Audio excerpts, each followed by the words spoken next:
I've got some new Ping wedges in my bag today to tell you about, guys. I've got the brand new Ping Glide 4.0 wedges. Ping, big month for them with the i525 and now the wedges. And I've been trying them out for the last few weeks. So I'm just gonna plonk the camera down here from about 100 yards out at Manning's Heath. I'm gonna hit some shots and talk about why I think these could be the best Ping wedges they've ever done.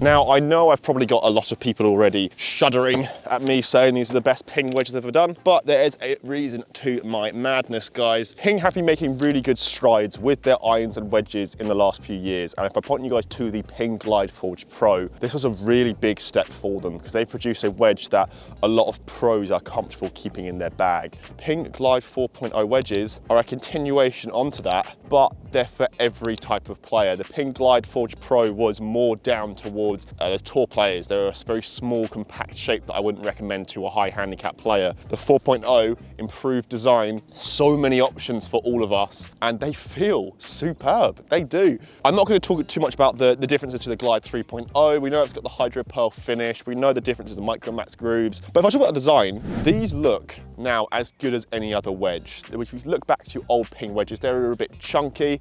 They didn't look that great. You would choose a Titleist Vokey, you'd choose a TaylorMade MG2, MG3. Now, these look class. They do. They're quite a classical look. They don't look like Ping wedges of old, and down at address as well, rather than having that kind of I2 finish when they're large and ginormous. You can see they still do provide you with some offset, but they're a nice club to look down at. If you looked at this club here, just looked at it and say that was a Ping about 10 years ago, you wouldn't believe me, would you? You'd think it was something, another brand completely. Because now the Ping have really stepped up, and I think when you're comparing it to other brands, they're as good now. As I said, I've got a 3 wedge set and I've had it in my bag now for a few weeks, so I've noticed a few main points of these wedges, and there's a reason why they're going to stay in my bag until I find something better.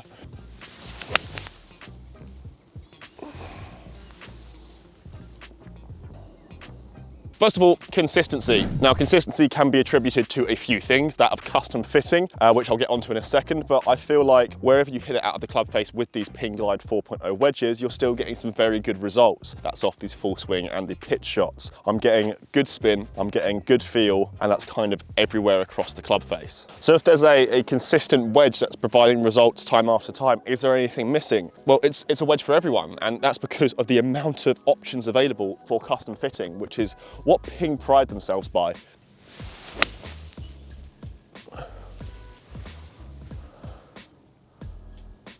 But with this 3 wedge set, it is for me. It's not for anyone else. It's not a stock set sent to me. It is a set for my very dodgy swing. And that means it's got different options available with bounce and grind. Show the 58, which is what I'm using now.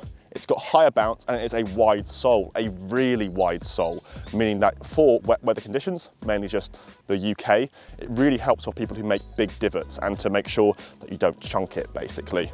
When we go down to chipping around the greens, that's when these get quite interesting.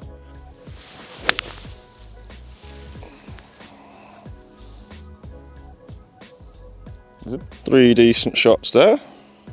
Chipping for me, maybe one of the weakest parts of my game right now. It's nothing to do with the clubs. It's to do with just I'm struggling to really use the bounce of the club in the correct way. Since I've changed to the Ping Glide 4.0, it's helped a bit. It's never going to fix it completely because it's a swing fault, but what I've noticed with the Ping Glide 4.0 wedges, the main thing, and this isn't really anything that new, but the Hydropearl finish across these wedges, for any type of weather condition, you're still going to get the same characteristics, and that's kind of spin and launch angle. Point you guys to TXG, where they did a test with the old 3.0, and they saw that if you had tons of moisture on the face, you're still going to get 11,000, 12,000 spin. These clubs, wherever you're on the green, if you're in the rough, if you're on the fringe, the fairway, the bunker, you're still going to get quite a good amount of spin, and that is what I've noticed. And for the first few rounds, it really took me aback in certain places.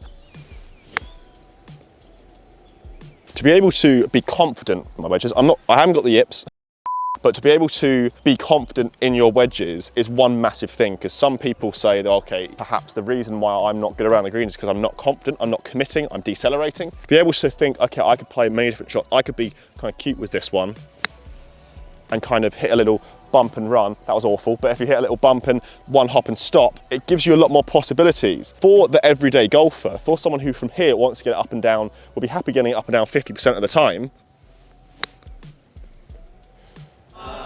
that's not a bad shot. I think these wedges are the right club for you because I don't think you're going to be seeing a lot of tour professionals having these in their bag. They'll go down to the Clyde Forge, a bit more workable, but for someone who just wants to be able to hit it straight, get a lot of spin, and for just an all-around club, this could be the one.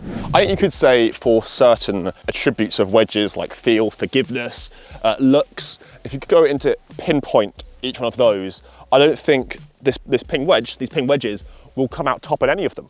I don't think so. You could say feel Vokeys are better, forgiveness, there'll be more forgiving wedges. Looks, you can look down to the MG3, maybe the Callaway High Toe and say it looks better. But if you put it all together for a complete club, I think Ping kind of takes it because there's no, I think, criticisms of this club at all.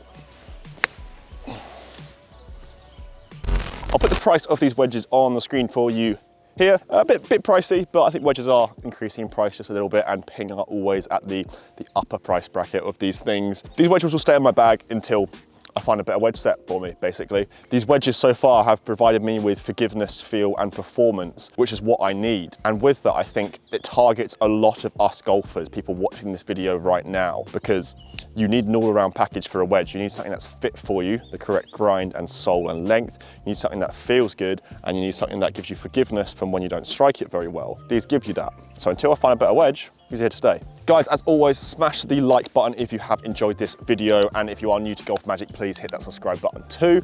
Got a lot of exciting content on the way. Let me know if you want me to do any other content with these wedges. Throughout the year, I'm putting things in and out of my bag, and if anything changes, I will let you know, so I will see if anything tops it.